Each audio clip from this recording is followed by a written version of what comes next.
for those people who's been watching, these pups are getting so big so fast. Right now, they are in week 4, the end of week 4.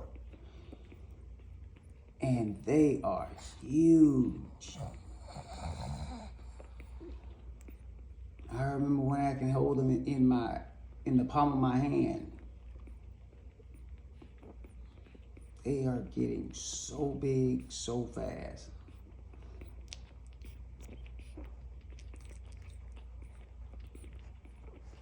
And they're starting to walk now. So I'm pretty sure like next week we'll start seeing some of the cute puppy play and things. They're already looking cute just trying to walk.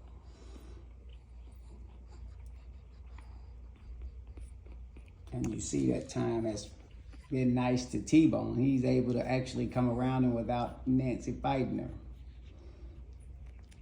So they're becoming more self-sufficient.